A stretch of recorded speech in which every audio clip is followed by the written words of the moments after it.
Hi, my name is David Lovelace. I give leadership to all of our groups and discipleship initiatives at First Orlando. My sidekick today joining me is... Hey, I'm Daryl Ruiz. I give leadership to our median adult groups. So that's everything above Doug Hankins all the way up to our legacy adults. Yeah. Hey, thanks for joining us in this brand new video series that's intended to further help equip you and envision you to become a really impactful group leader here at First Orlando. Or perhaps you're a part of another church or another ministry and you're using these as a series of training videos. So no matter what ministry you're a part of, we're thrilled that you're joining us.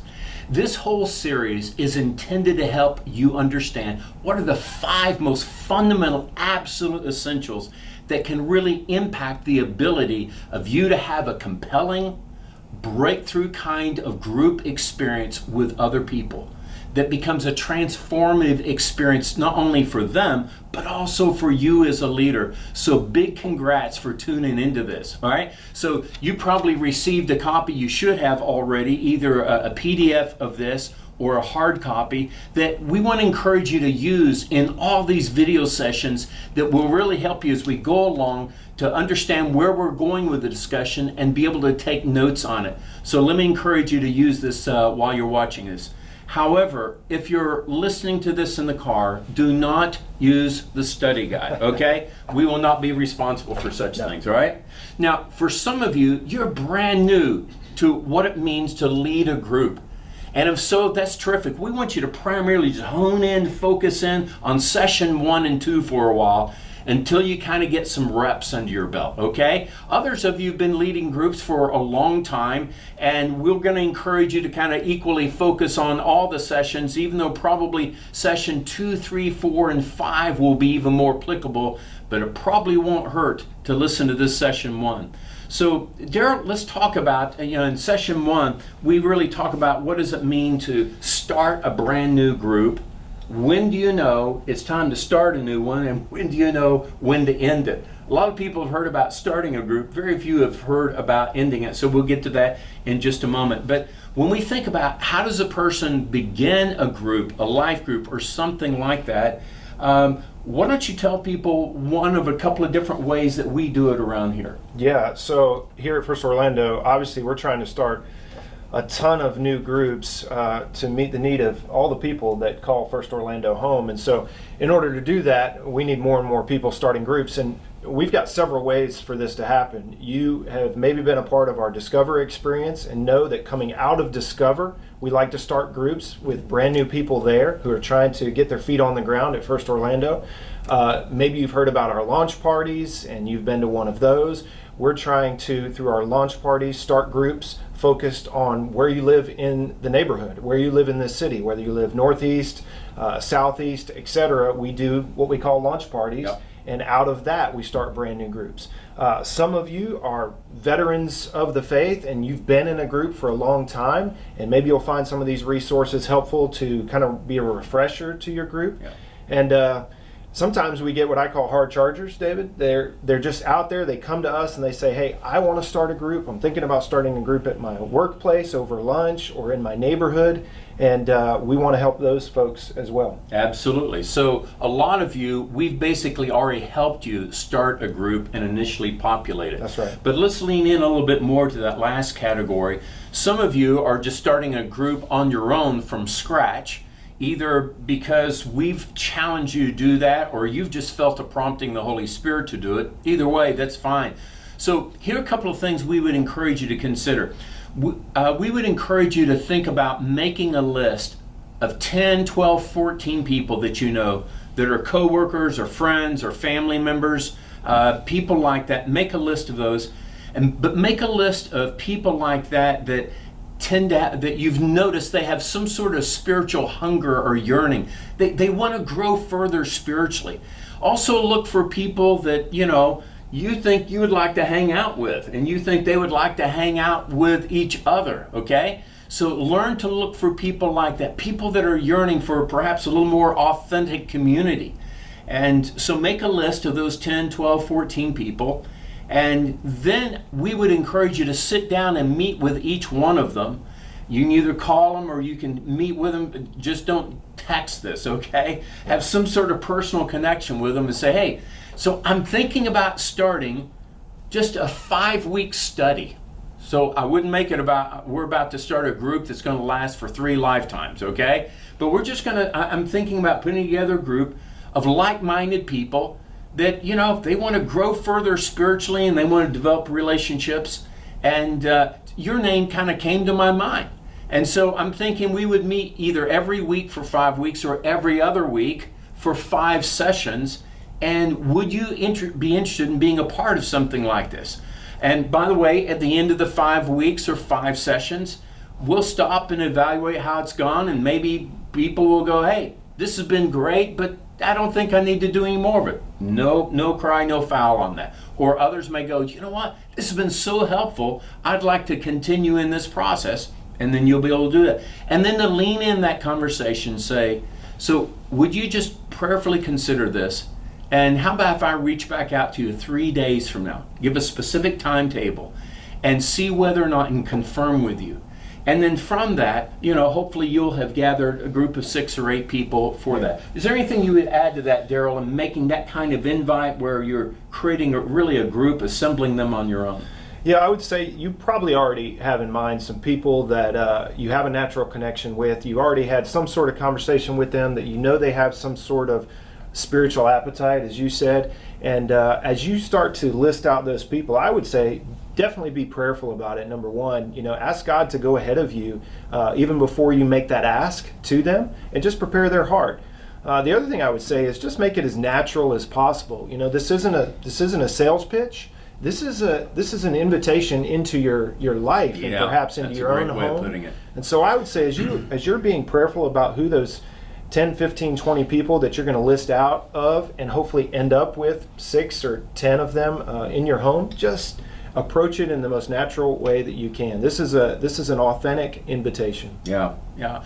So once you have that group of 4, 6, 8 people that have agreed to do this, then obviously you need to determine, you know, where's the best place to meet. It could be in your home, it could be in one of their homes, or, you know, if you live in an apartment or condo or whatever it might be, or you may want to rotate, you know, where you meet together as a group. Or you may want to meet in a third place somewhere, like a coffee shop. Yeah. Or you can find kind of a private room in some public space. Or, you know, very often like in community centers, you can find places like that. Yeah. So we want to encourage you to find the most relational environment possible and accessible to you. So figure out where you're going to meet, figure out when you're going to meet. When's the best common time for everyone to meet? Again, you can determine whether or not it should be weekly or it should be every other week. We probably wouldn't recommend doing it once a month as you're beginning, because it's hard to kind of get the flow and the mo happening, you know, within the group. So figure out the time and tell people when the start time is, when the stop time is going to be. We would encourage you not to meet for more than an hour and a half at max. Now, if there's some rigorous discussion, some great stuff going on, then go ahead and dismiss the group and say those of you that want to hang around longer can do that, but don't keep people past the time that you've actually told them.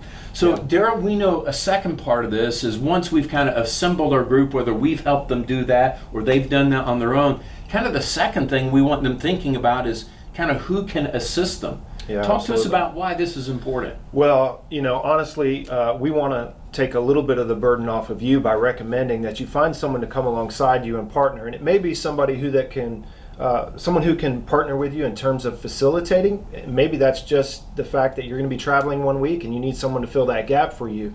But it may be someone that's willing to host and take a little bit of that burden off of you. So you might be leading by facilitating the discussion and the questions and the conversation. And then someone else kind of takes the responsibility of the where and the when and making sure that the environment is inviting, et cetera. And that really takes a huge load off of you. So whatever the relationship is, whatever the sharing is, we just encourage you to have a partner. You know, Jesus sent his disciples out in partnerships by 2. And so there's some value in just having a backup, somebody that's in this thing with you from the very beginning and takes a little bit of the ownership. Yeah, absolutely. And we also know a further potential benefit of having such a partner is in time, this person that's kind of helping you co-lead this group may in time, maybe a year, 2 years later, now because they've had this experience with you, will want to go out and start their own group, which is not a bad thing. This is like an awesome good thing. So we're kind of helping expand the kingdom like that. That's right. And as I said, we need more and more groups started around here. And so that apprenticeship, that launching of someone else into another group is a certain benefit. Yeah. And one other thing, when it comes to finding someone to partner with you, we want to be partnering with you from the very beginning of your group. We want to come alongside you. We've got a number of us that are ministry directors, and those of you that are watching this from other churches and other ministries have some ministry directors that are really dedicated toward all the group leaders. And then we're in the process of developing a series of what we call group coaches, group ministry coaches. And all of these men and women have been really trained to be able to come alongside you and partner with you and help you based upon where you are in your group experience and your group life. Yeah, and I would say that's an asset. Whether you've been leading a group for a long period of time, please consider the idea of a coach kind of coming alongside of you. One of the things it does is it gives you a connection back to the things that are happening in the larger group world. So that we have that liaison, as you were, to be able to connect some of the bigger ideas that are happening here at First Orlando. But even if you're a brand new leader, this is certainly an advantage to you. And I would tell you that our coaches, don't look at them as the fact that they're going to be telling you exactly what to do, but their job is to really to come alongside you and be there when you need them. They're going to be checking in with you, but you have now access to someone that you can ask questions to, and you can say, well, hey, listen, David, this happened in my group last week. I wasn't really sure how to handle it. How would you handle it? So our coaches, they've done this before. They've been there. They've got the t-shirt. They're people who have had experience in groups for some time now, and they've probably been through even the quirky things that might happen in a group and can help you address them. Things like childcare, things like how do I rope in somebody that's talking way too long and monopolizing. That happens sometimes. Sometimes. Okay. Sometimes so it does maybe like happen. right now I'm talking too long. No. Or I interrupted you. No, that's right. One of the two. So those are some great things. Behind all that, we want to help you succeed. We don't want you to go this alone. We don't want you to feel you're alone in this. I mean, from day one, we want to be there walking alongside you based upon what would best serve you and help you in all this. So let's talk about, so now you've formulated this group, figure out who you're going to partner with, establish your time. What does a typical group meeting look like? Okay? So first of all, whether it's in your home or someone else's apartment or condo or another place, you want to create, before everyone gets there, the best kind of relational environment you can. You want to huddle the chairs up or the sofas up or the couches up kind of in a circle, so everyone is facing each other. And by the way, I've walked into some other group contacts before where it's been like in someone's living room, there's a couch way over there, there's a recliner over in that corner, a couple of chairs here, and it just feels darn awkward. So learn how to kind of rearrange the space, or make sure you get permission to do that. But this is just for your group time. Have it come in close so people are able to feel the warmth and the connectivity of each other. Try to remove as many distractions as possible. If there are 5 barking dogs there in the house, tranquilize them. Right. Wait a minute, I'm not allowed to say that, am I? So no, I didn't mean that. What I meant was move them into another room, or perhaps have someone take them for a long hour and 15-minute walk, something like that. Remove the distractions. Remove the music, remove the TV, anything like that as much as possible. And then when people, as they're coming in, we think it's super helpful to have some refreshments of some type, some nachos or salsa and dip, something like that. And the beverages that your group would happen to enjoy. And be able to do that so people, again, this just feels really, really inviting. Yeah, one of the things I always encourage our group leaders to do, and our hosts especially, is just put yourself in the place of the person coming for the first time, especially when you're having your first meeting. You really want to consider, if I'm walking into this environment for the first time, it's a home I've never been in before. How would I feel? And so then how can That's I great. set the place up in order to make people feel more comfortable? Let them know where the bathroom is, invite them in and make them feel like it's home. Yeah, that's great. That's great. Or if you want to have some fun, the first session, point out that the bathroom is in, and then you point to the wrong door. Okay, so You've done that? anyway, yeah, Okay. Perhaps I've done that before. Okay, so what do you do then? First of all, then you want to welcome people. Obviously, go, man, I'm thrilled, just super jazzed that you're coming and you're being a part of this group. And then make sure, and then have everyone introduce themselves. They don't have to tell their whole life story right off the bat, but just 2 or 3 interesting things about their lives that could help other people know who they are. Never, ever, ever have a group meeting where there is someone that is new in the group and everyone hasn't been introduced to them and they haven't been introduced to other people. You'll never build authentic community by modeling that. So we will encourage you to do that. All right. So now you've welcomed everyone. Share with everyone what the purpose of the group is, where you're heading, for the next few weeks or sessions, or where you're heading in this particular session. And then have people share a little bit about themselves. If your group's been going for a while, we encourage you to spotlight one person for about a 10 or 15 minute period of time where they share their life story. Then people ask questions about them and they pray for that person, okay? And just rotate who's going to share their story each time. And then you're going to hit a point where, it's time to share some content, to, perhaps have some teaching. Many of you are going to use a curriculum or process that involves a series of videos that might be for 10 or 15 minutes. We wouldn't recommend you have people watch videos that are longer than 15 minutes. And then you're going to interact with the material. Others of you have groups where there's actual live teaching that's there. And we want to encourage you not to live teach more than 20 or 25 minutes, okay?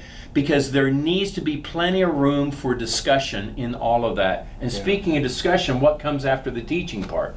Well, after the teaching part, and I would echo that if you're going to be teaching live, that 25 or 30 minutes, that we're not suggesting that that's just you talking for 25 or 30 minutes, right? Bingo. That Yeah, that's a great includes point. in that 25 minutes that there's going to be dialogue and conversation going on in there. One of the ways we suggest you wrap things up is to go from the teaching time, but to get back personal.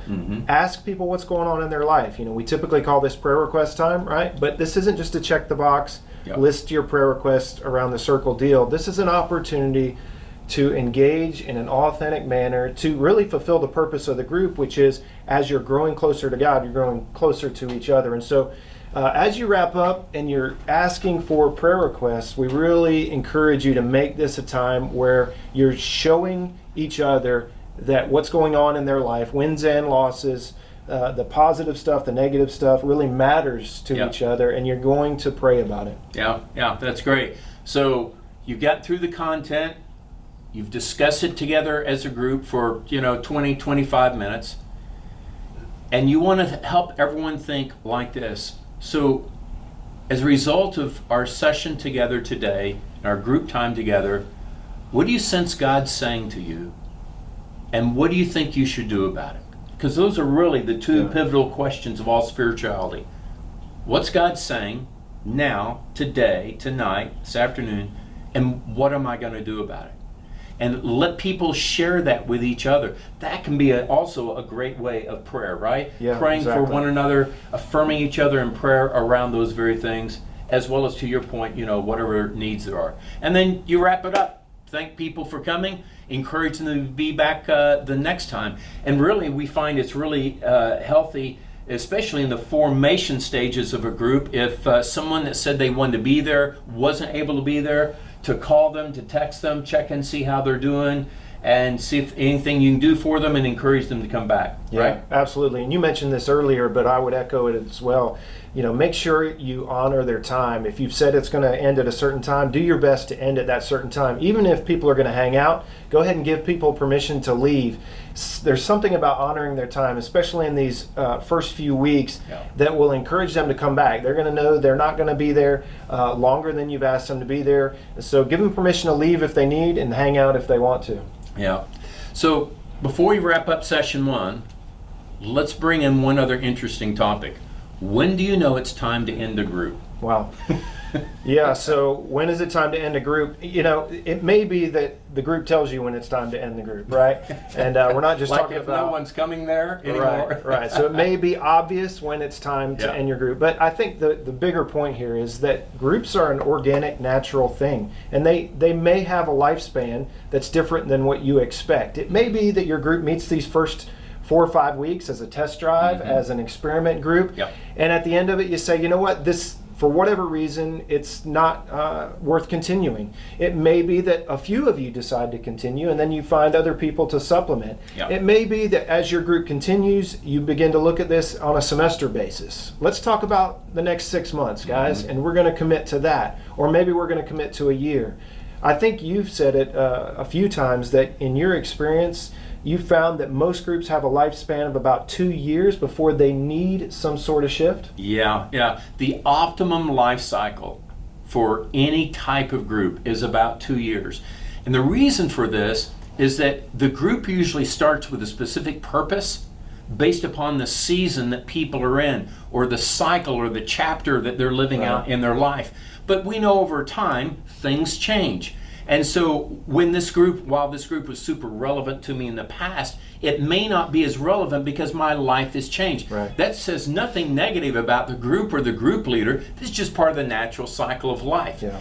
And usually if a group's been meeting together for 2 years, usually it's going to need a restart, a refresh, a repurposing, or perhaps some people need to spin off in a positive and good way, and because they're kind of moving in some new directions, and then the other part of the group can move in some other directions. So we just want to help you legalize the thing that you don't have to be a lifer. And the people in your group, they don't need to be lifers. That doesn't honor God more than when all of a sudden something you go, okay, I think it's time to end. Because that's the reason why Ecclesiastes says there's a time and a season for everything under heaven. There's a time for something to be born, and there's a time for something to let go and go, I guess that's it. I guess that's good enough. Yeah. So that's what it means to initially start a group and then think about, how to end a group really well. We're thrilled that you joined us. We want to encourage you to come back and join us for session 2. We think it's going to be mega helpful.